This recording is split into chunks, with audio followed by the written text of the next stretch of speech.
لله نحمده ونستعينه ونستغفره ونعوذ بالله من شرور أنفسنا ومن سيئات أعمالنا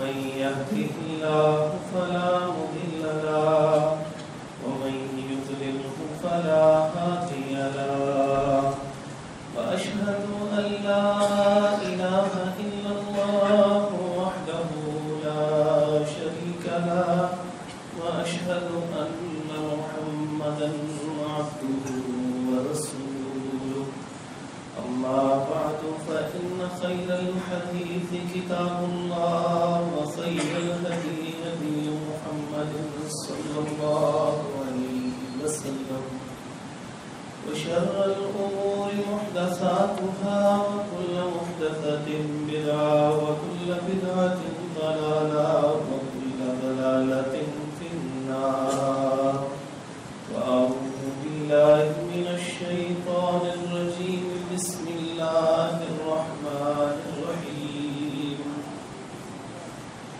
يا أيها الذين آمنوا اتقوا الله حق تقاته ولا تموتن إلا وأنتم مسلمون يا أيها الناس اتقوا ربكم الذي خلقكم من نفس واحدة وخلق منها زوجها وبث منهما رجالا كثيرا ونساء واتقوا الله الذي تساءلون به والأرحام إن الله كان عليكم رقيبا يا أيها الذين آمنوا اتقوا الله وقولوا قولا سديدا يصلح لكم أعمالكم ويغفر لكم ذنوبكم ومن يطع الله ورسوله فقد فاز فوزا عظيما رب اشرح لي صدري رب اشرح لي صدري رب اشرح لي صدري ويسر لي أمري واحلل عقدة من لساني يفقه قولي اللهم تقبل منا صالح الأعمال وتجاوز عن سيئات أعمالنا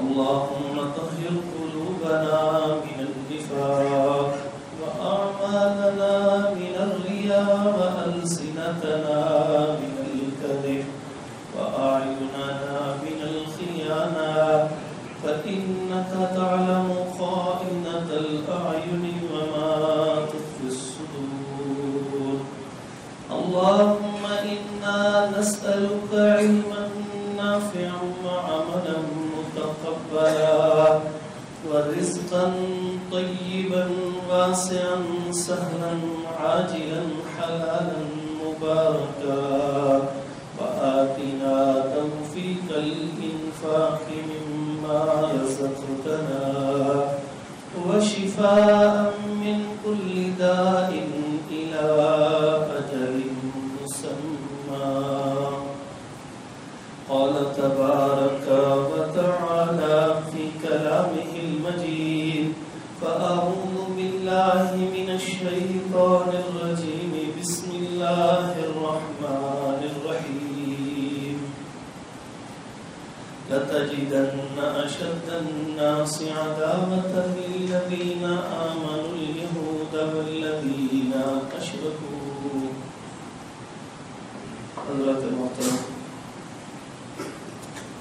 آپ کے سامنے یہود کی تاریخ ذکر ہو رہی تھی انہوں کو تھوڑا آہستہ کر دے آواز آپ تک کلیئر پہنچ جائے گی یہود کی تاریخ کے حوالے سے قرآن مجید کے اندر یہ سب باتیں بھری پڑی اور بہت ساری چیزیں اللہ رب العزت نے مختلف مقامات پر ذکر کی ہیں اور ہم اس کو ایک خاص ترتیب کے ساتھ جو ہے وہ آپ کے سامنے پیش کر رہے ہیں۔ پچھلے 2 خطبات کا خلاصہ اگر ہم 2-3 جملوں میں کریں تو وہ یہ ہے کہ حضرت ابراہیم علیہ السلام کے جو چھوٹے بیٹے تھے حضرت اسحاق علیہ السلام، ان کے بیٹے کا نام اسرائیل تھا، جنہیں یعقوب علیہ السلام بھی کہا جاتا ہے، اور ان کی اولاد میں ایک یہودا تھا، اور اسی سے آگے موسیٰ علیہ السلام کی جو نسل چلی، اور موسیٰ علیہ السلام جو ہے وہ جس قوم کی طرف آئے، قوم بنی اسرائیل، تو ان کے اس مذہب کو یہودیت کہا گیا۔ اللہ نے قرآن میں بھی اس کو یہودیت سے تعبیر کیا، جیسے قرآن مجید میں اللہ تعالیٰ فرماتے ہیں مَا كَانَ إِبْرَاهِيمُ يَهُودِيًّا وَلَا نَصْرَانِيًّا، تو لفظ یہودی کا اعتبار کیا گیا ہے کہ یہ ایک مذہب کا نام بن چکا تھا جو حضرت موسیٰ علیہ السلام کی طرف منسوب تھا، اور ان لوگوں نے تورات نازل ہو جانے کے بعد، فرعون سے نجات مل جانے کے بعد بھی اپنی روش جو ہے وہ نہیں بدلی۔ اللہ تعالیٰ نے ان کے اوپر بہت سے انعامات کیے، ہر انعام کے انہوں نے یہ سمجھ لیا شاید کوئی ہم اللہ کے خصوصی بندے، حتیٰ کہ یہاں تک انہوں نے کہہ دیا کہ ہم اللہ کے بیٹے ہیں، نحن ابناء اللہ، ہم سارے ہی اللہ کے بیٹے ہیں۔ جیسے بیٹے کو ڈانٹ پڑ بھی جائے تو آخر اس کو سزا نہیں ملتی، تو ایسے ہی انہوں نے کہا کہ اگر ہم نے کوئی غلطی کی بھی ہوگی تو ہمیں جہنم کی آگ میں نہیں ڈالا جائے گا، لن تمسنا النار الا ایام معدودات، اور اگر ڈالا بھی گیا تو 7 دن کے لیے، چند گنتی کے دنوں کے لیے ڈالیں گے، پھر اللہ نکال لیں گے، جو مرضی ہم کرتے ہیں۔ جبکہ ہمارے مقابلے میں پوری دنیا کے جو افراد ہیں وہ اتنے نیچ اور حقیر ہیں نعوذ باللہ کہ ان کی چھوٹی سی غلطی کے اوپر بھی ابدی جہنم ہونے کا وہ فتویٰ لگا دیا تھا۔ اور نبی کے ساتھ بد اخلاقی کا عالم یہ تھا کہ جس وقت نبی موسیٰ علیہ السلام نے کہا کہ اس علاقے میں داخل ہونا ہے تو انہوں نے آگے بد اخلاقی اور بدتمیزی سے یہ کہا انت وربک فقاتلا انا ہاہنا قاعدون، ہم یہاں بیٹھے ہیں اور اندر بڑی سخت قوم ہے، ہم نے تو نہیں لڑنا، آپ اس طرح کریں آپ اور آپ کا رب جا کے لڑ لیں، جب فتح ہو جائے گی پھر ہم آ جائیں گے۔ تو یہ بد اخلاقی کا ان کا معیار ہے، وہ شروع سے چلا آ رہا ہے۔ وہ براہ راست موسیٰ علیہ السلام کو مخاطب کر کے اس قسم کے جملے بولتے ہیں، اور آج کے یہودی اگر کرتے ہیں تو یہ اسی آباء و اجداد کی روش پہ چلے گئے۔ تو پھر اس کے بعد وہ 40 سال تک بھٹکتے رہے، پھر یوشع بن نون علیہ السلام جو ہیں اس کے بعد وہ نبی بنائے گئے، اور پھر وہ وہاں پر وہ اس جگہ پہ جاتے ہیں، پھر جہاد ہوتا ہے، پھر وہ ایک واقعہ آپ کے سامنے ذکر کیا تھا، پھر اس کے بعد وہ جگہ فتح ہو جاتی ہے، پھر اسی طرح اس علاقے کے اندر جو ایک نئے نبی بنائے گئے، ان کا مقابلہ ایک اس وقت کے ظالم حکمران جو جس کو جالوت کہا جاتا تھا اس سے ہوا۔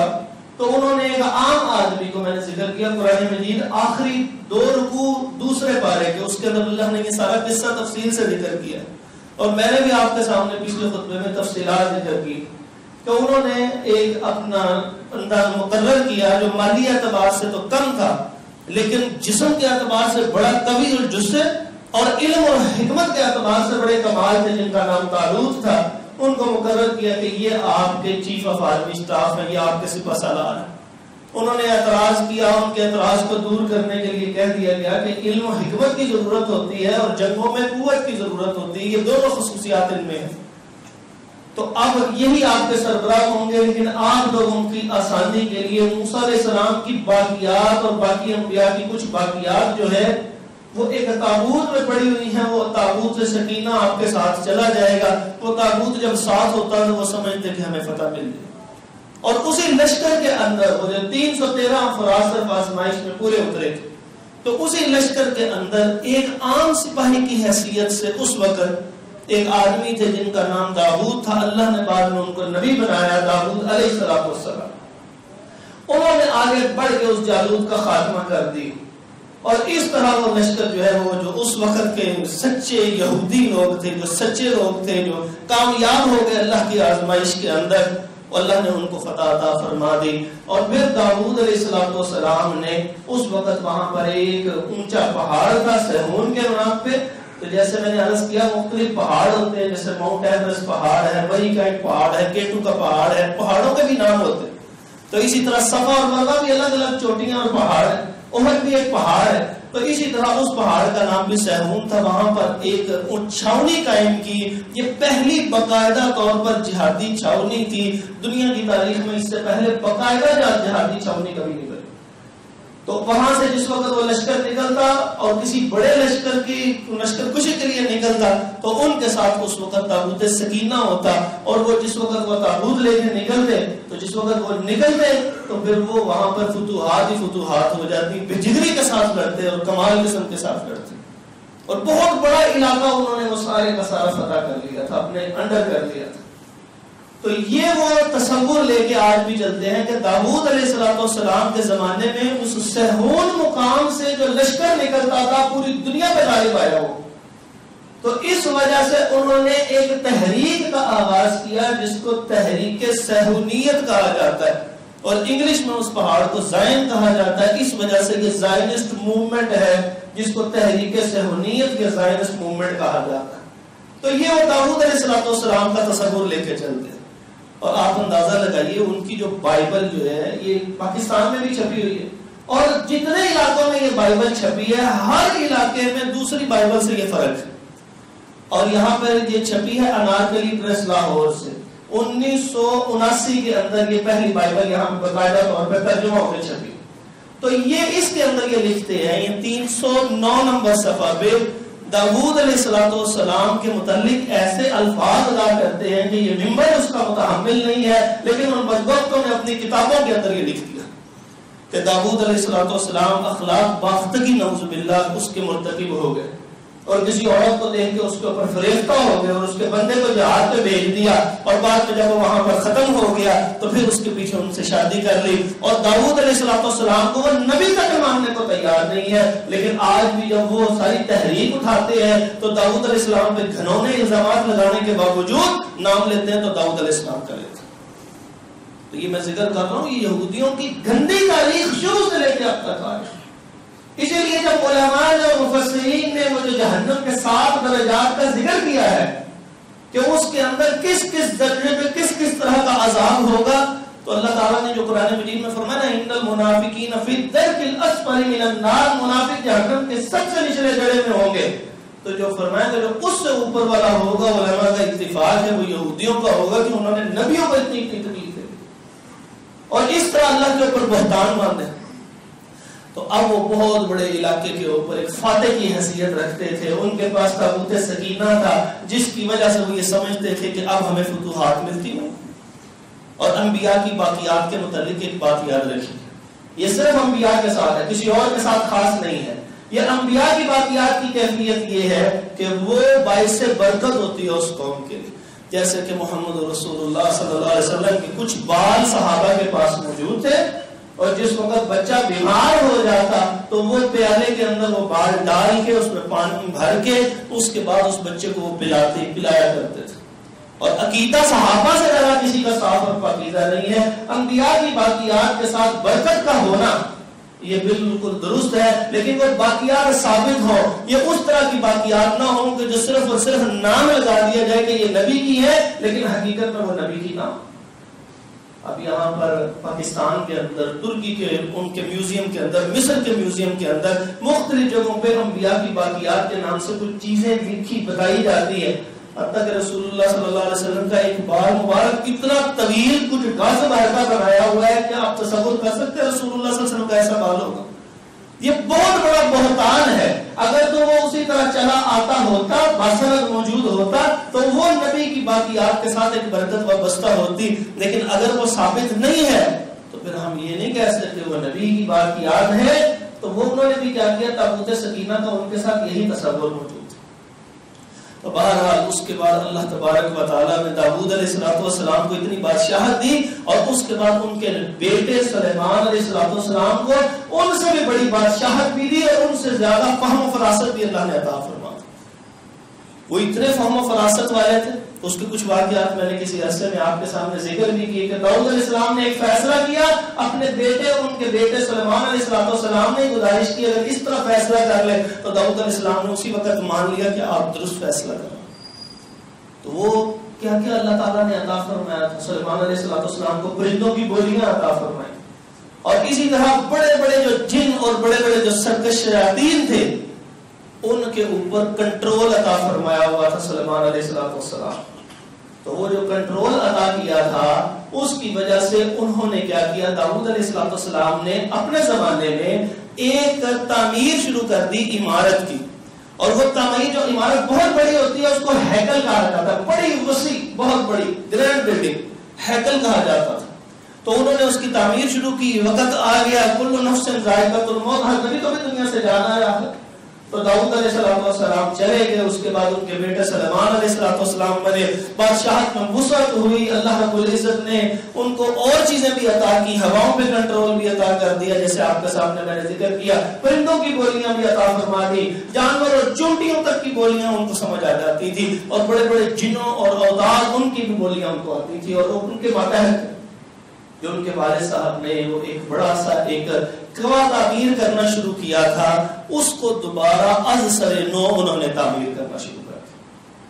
اور وہ اتنا بڑا انہوں نے تعمیر کرنا شروع کیا کہ اس کے لیے جنوں تک کی ڈیوٹی لگائی گئی. اللہ تعالیٰ نے قرآن مجید میں یہ واقعہ ایک آیت میں ذکر کیا کہ جس وقت سلیمان علیہ السلام دنیا سے جانے کا رخصت کا وقت ہوا تو وہ ان کے سامنے ایسے ٹیک لگائے کھڑے ہوئے تھے ایک لاٹھی کے ساتھ, اور حکم دیا ہوا تھا کہ تم نے یہ تعمیر کرنا ہے.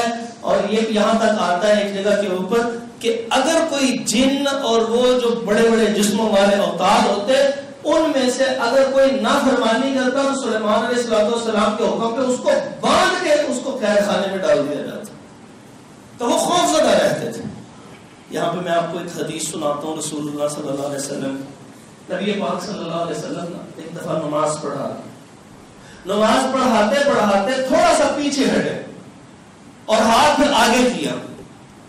صحابہ نے بات پوچھا, اللہ کے نبی صلی اللہ علیہ وسلم آپ نے کبھی ایسا نہیں کیا, کیا یہ نماز کا کوئی نیا حکم ہے؟ نماز کے احکامات بنتے آ رہے ہیں, جو اللہ حکم دیتا ہے دوران نماز بھی ہو جاتے ہیں. جیسے دوران نماز اگر قبلہ تبدیل کرنے کا حکم ہوگا تو وہ بھی ہو جائے گا. تو یہ کوئی نیا حکم ہے, ہم نے بھی ایسے کرنا ہے؟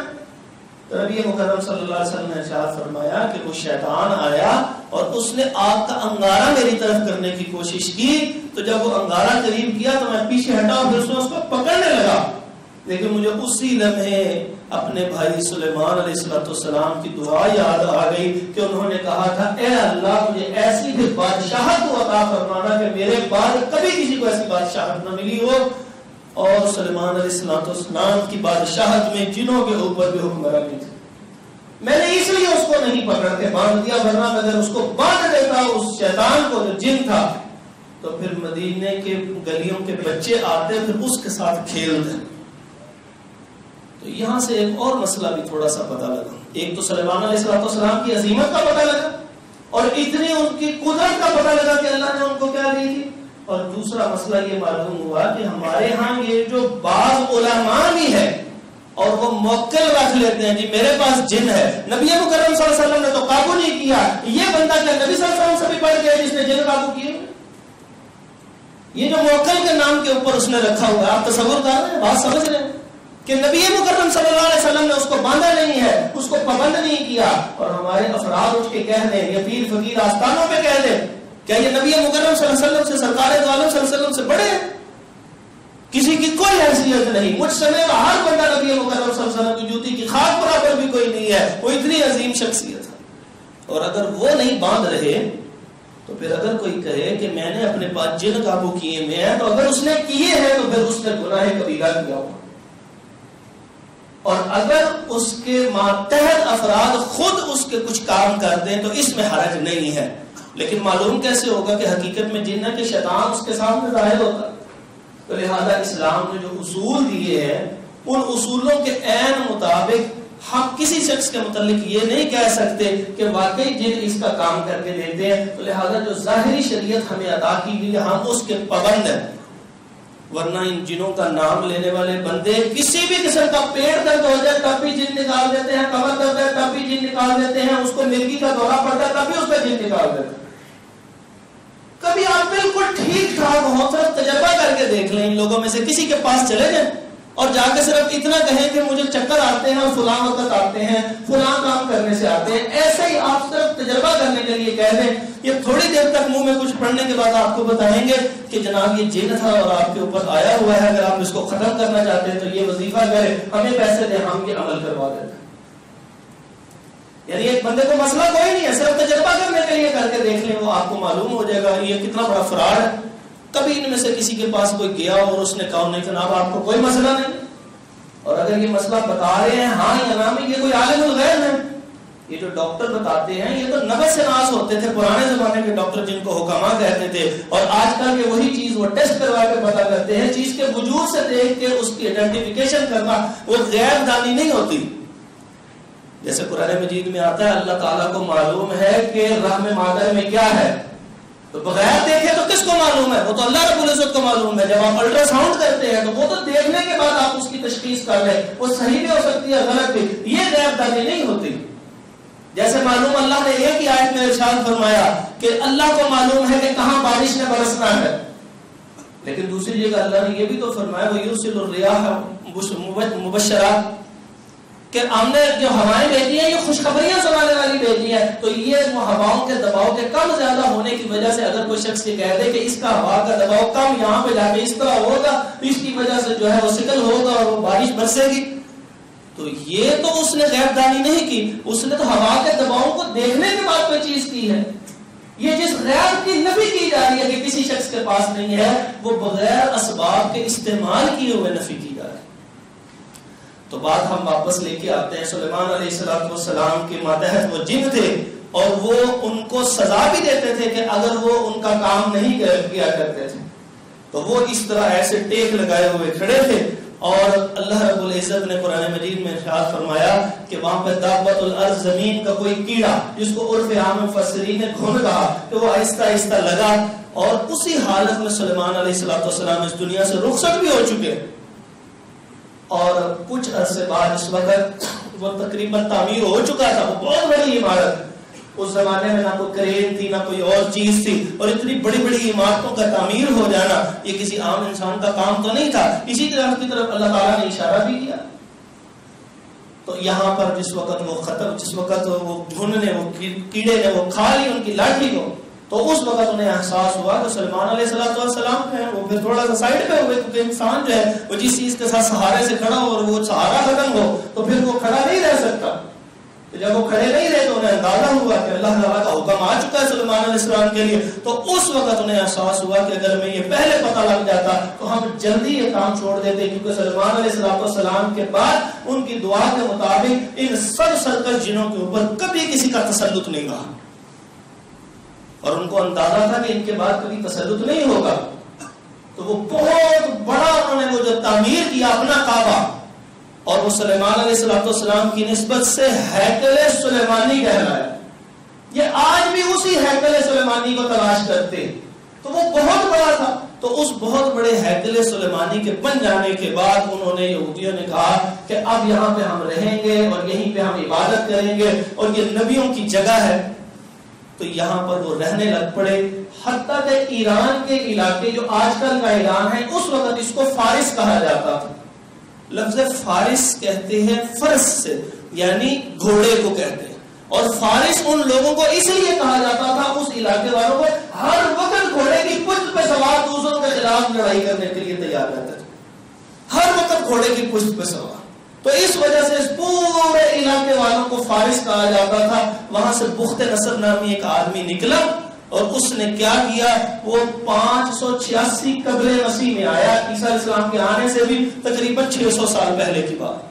تو وہ تاریخ بتاتی ہے وہ علاقوں میں فتح کرتے کرتے کرتے جب اس علاقے کے اوپر آیا تو پھر یہودیوں کی اس روش اس کے ساتھ بھی یہی رہی، تو پھر اس نے پھر یہودیوں کو قتل شروع کر دیا، جہاں یہودی دیکھتا گردنوں کا مینار تعمیر کرنے شروع کر دیا، اس میں یہودیوں کی گردنوں کے سروں سے ایسے کٹھے کرتا ہے ایک کہ دوسرا دوسرے، آپ نے دیکھا ہوگا جیسے تربوز کے اوپر تربوز لگا کے وہ ڈھیریاں رکھی ہوتی ہے، ایسے ان کے گردنیں کاٹ کر کے ڈھیریاں لگانی شروع کر دی، اور اتنا زیادہ کہ اس کا گھوڑا چلنے سے، ان کے گھوڑے چلنے سے جو ہے وہ عاجز آ گئے، کہ اتنی لاشیں وہاں بکھری ہوئی تھی، لاش نرم ہوتی ہے، گھوڑا پیر نہیں رکھ سکتا۔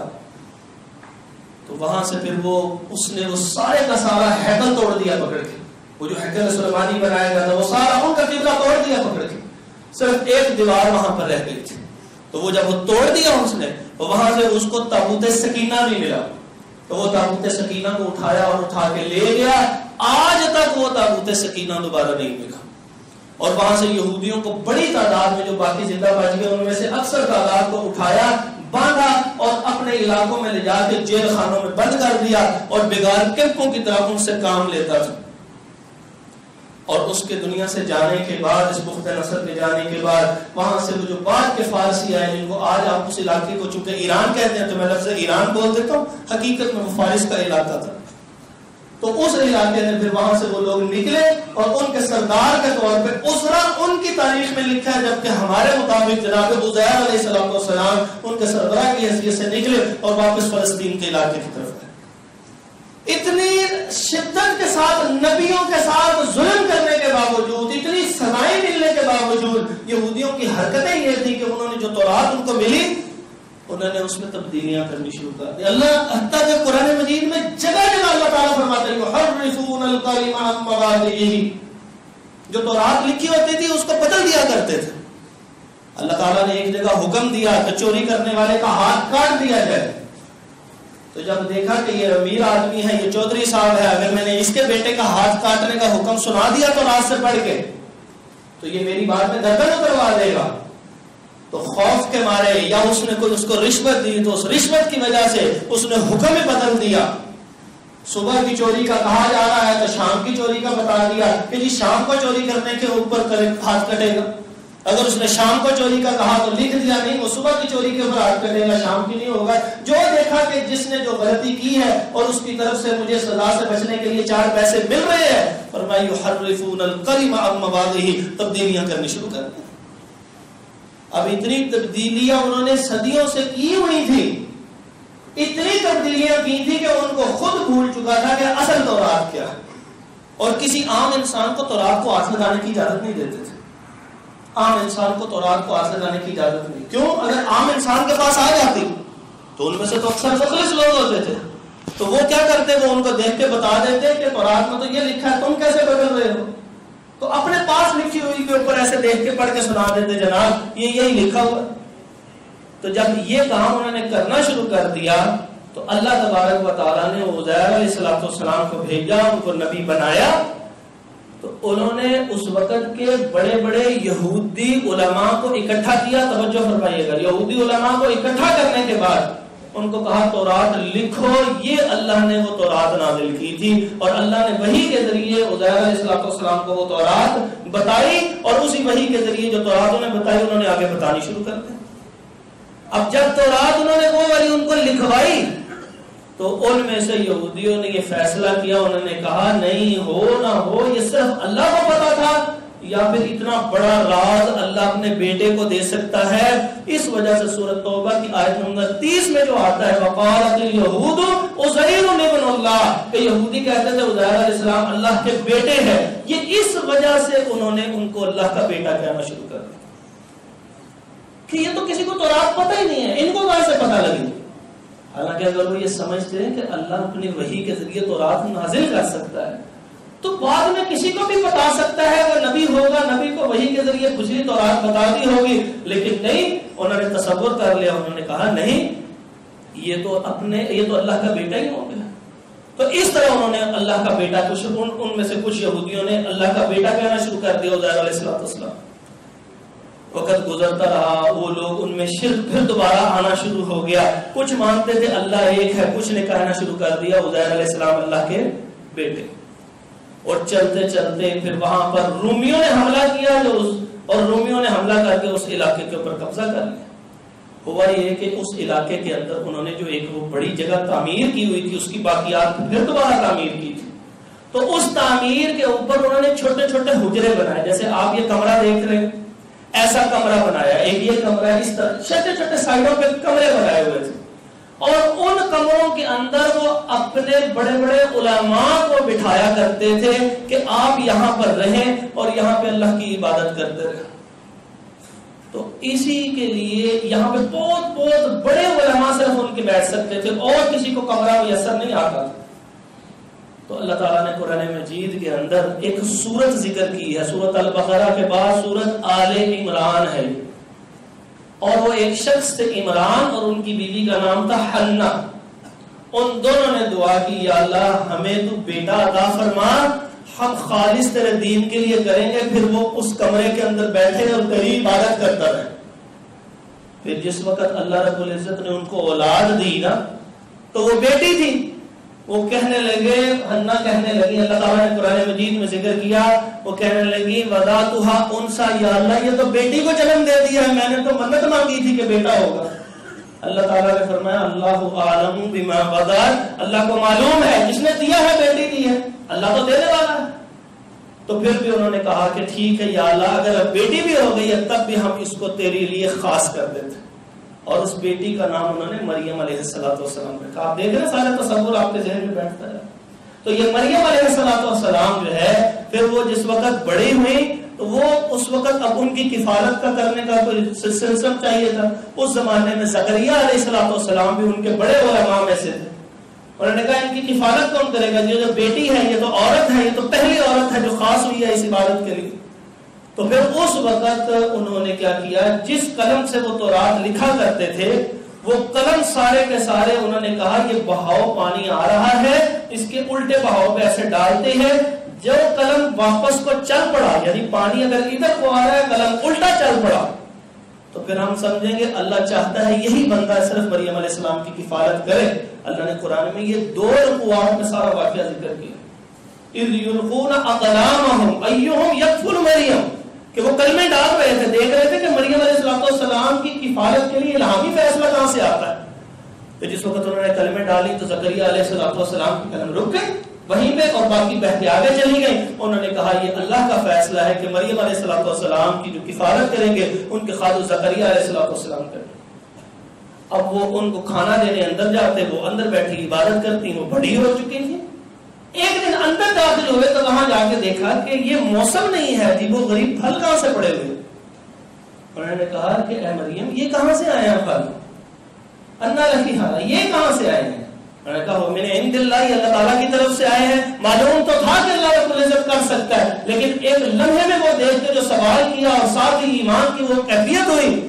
اللہ تعالیٰ فرماتے ہیں ہنالک دعا زکریا ربہ، یہاں پہ فوری طور پہ اس کیفیت سے فائدہ اٹھاتے ہوئے زکریا علیہ السلام نے ندان خفیہ تنہائی میں جا کے اللہ سے اپنے لیے ایک بیٹا طلب کیا، اور بیٹا طلب کر رہے ہیں اللہ رب العزت نے اسی لمحے ان کی دعا سن لی اور زکریا علیہ السلام کو یحییٰ علیہ السلام کی خوشخبری سنا دی. اور اس قوم نے کیا، زکریا علیہ السلام کے بعد یحییٰ علیہ السلام کو بھی شہید کر دیا. اور مریم علیہ السلام کے جو آگے بیٹا پیدا ہوا بن شوہر کے، جس کی مثال اللہ تعالیٰ نے فرمائی جیسے آدم علیہ السلام کا نہ باپ ہے نہ ماں ہے. ان مثل عیسیٰ عند اللہ کمثل آدم، جب ان کی ماں اور باپ بھی نہیں تھے آدم علیہ السلام کو، وہ رب اگر وہ پیدا کر سکتا تو عیسیٰ علیہ السلام کو بن باپ کے پیدا نہیں کر سکتا. وہ کلمہ کن کہہ کے کچھ بھی نہیں کر سکتا. اور اگر یہ عقیدہ نہیں ہے تو پھر رب کا عقیدہ ہی نہیں ہے ہمارا. لیکن ان کو یہ بات سمجھ نہیں آئی. عیسیٰ علیہ السلام آئے، پھر اس کے بعد وہ ماں کی گود میں انہوں نے اعلان کیا انی عبد اللہ آتانی الکتاب وجعلنی نبیا، مجھے نبی بنایا گیا ہے، میں اللہ کا بندہ ہوں اور مجھے کتاب بھی دی گئی. مطلب یہ ہے کہ مجھے کتاب بھی دی جائے گی.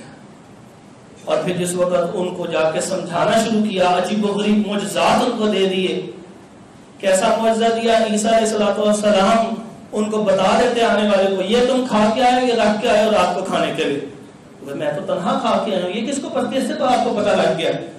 عیسیٰ علیہ السلام بتاتے ہیں کہ اللہ تعالیٰ نے وحی کے ذریعے بتایا اور وہ ایمان لے آتے. اس طرح عیسیٰ علیہ السلام پر ایمان لانے والے بڑھنے شروع ہو گئے. ایسے مٹی پکڑی، اس کو جوڑا، پرندہ بنایا، پھونک ماری، وہ اڑنے لگ پڑا.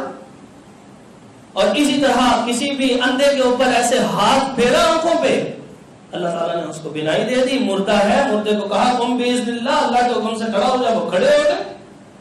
یہودی عام لوگوں سے کے ساتھ تو ایمان لا نہیں سکتے تھے، اس لیے عجیب و غریب قسم کے معجزات دیے گئے. لیکن اس زمانے کا جو یہودی بادشاہ تھا اس کو اپنے آباء و اجداد کو پڑھنے والی گھنٹی بھول چکی تھی. وہ جو بخت نصر میں مارا تھا اور ان کے مینار تعمیر کیے تھے ان کے آباء و اجداد کے، سب چیزیں بھولتے ہوئے اس نے اس وقت کے نبی عیسیٰ علیہ السلام کو صلیب دینے کا فیصلہ کر لیا. اور وہ ایسے باندھ دیا ان کے بقول. ہمارے بقول کیا ہے؟ سورۃ النساء کے اندر آیت نمبر 157 اور 58 میں آتا ہے بل رفعہ اللہ الیہ وما قتلوہ وما صلبوہ. نہ وہ قتل کر سکے نہ وہ صلیب دے سکے. بل رفعہ اللہ الیہ، اللہ تعالیٰ نے اپنے پر آسمان کے پاس بلا لیا اپنے پاس. اور نبی پاک صلی اللہ علیہ وسلم نے کیا فرمایا؟ قیامت سے پہلے آئیں گے، شام کے علاقے دمشق کی جامع مسجد کے مینارے پہ نازل ہوں گے، اور جس وقت وہ نازل ہوں گے فرشتوں کے کندھوں کے اوپر ایسے ہاتھ رکھے ہوئے ہوں گے، اور اس انداز سے ان کے قطرے بہ رہے ہوں گے جیسے ابھی کو غسل کر کے آیا. اور یہ انشاءاللہ ایک آدھ خطبے کے بعد یہ ساری باتیں انشاءاللہ ذکر چل رہی ہیں. اور یہ قرآن مجید کے 2-3 سپاروں کے اندر جو یعنی ہم سمجھ لیں کہ جس نے یہ سمجھ لیا اس نے 2-3 سپارے آرام سے سمجھ لیے، کیونکہ یہ سارے قرآن مجید کے قصے ہیں، اس میں سے اکثر حصہ. تو اس کے بعد جو ہے وہ عیسیٰ علیہ السلام کو اپنے خیال میں آپ اندازہ لگائیں عیسائیوں اور یہودیوں کی دشمنی کتنی شدید تھی. جب انہوں نے اپنے خیال میں ان کو صلیب دے دی تو ہماری تاریخ تو ہمیں یہ بتاتی ہے کہ اس کا ایک حواری، ان کا جو ایک حواری تھا اسخریوطی، اس نے جو غداری کی تھی اللہ نے اس کی سزا اس کو دلوائی. جب انہوں نے ان کو نیچے اتارا صلیب سے تو وہاں پہ ان کو دفن کر دیا. یہ وہی بیت المقدس کا حصہ ہے. اور وہ جو دفن کیا اور پھر نعوذ باللہ من ذالک ان لوگوں نے یہودیوں نے اس جگہ کے اوپر کوڑا پھینکنا شروع کر دیا. ہم تو یہ کہتے ہیں عیسیٰ علیہ السلام زندہ آسمانوں پہ اٹھا دیے گئے، لیکن جو کہتے ہیں کہ نبی کی قبر کی یہ کیفیت ہے، تو ان لوگوں کی دشمنی کا عالم دیکھیے کہ عیسائی اس زمانے کے جو تھے، وہ جو یہودی تھے اس زمانے کے، انہوں نے عیسیٰ علیہ السلام کی قبر کے اوپر کوڑے پھینکنے شروع کر دیے. پھر اس کے بعد وقت گزرا اور رومیوں نے وہاں پہ حملہ کیا اور وہ عیسائی پوری اسٹیٹ بن چکی تھی. جب حملہ کیا اس پورے علاقے پہ قبضہ کر لیا اور اس علاقے کے اوپر کنیسہ تعمیر کیا، لیکن وہ جو کچھ حصہ تھا وہ کوڑے کے لیے خاص کیا ہوا تھا، وہ ان کو اندازہ نہیں تھا، وہ اسی طرح کا اسی طرح رہ گیا. جس وقت حضرت عمر رضی اللہ عنہ کے زمانے میں بیت المقدس فتح ہوا، حضرت عمر رضی اللہ عنہ کے ادب کی کیفیت انشاءاللہ اگلے خطبے میں یہ تفصیلات ذکر کروں گا. اپنا قبا اتارا اور اس کے دامن سے انہوں نے وہ کوڑا صاف کرنا شروع کر دیا. یہ ہے ادب کی کیفیت. وہاں جو مسلمان تھے، صحابہ تھے عزیز، انہوں نے اپنی قبائیں اتاری اور اس سے انہوں نے وہ جگہ صاف کی کہ اگر اس کی خالص نسبت بھی ہو تو کم از کم یہ تو چیز نہیں ہوتی کہ اس کے اوپر کوڑا پھینک دیا. اور پھر وہاں پر وہ ایک جگہ جہاں پر یہ کہا جاتا تھا کہ یہاں پر براق کو باندھا گیا تھا، جس کو اللہ تعالیٰ نے مسجد اقصیٰ کا نام دیا تھا.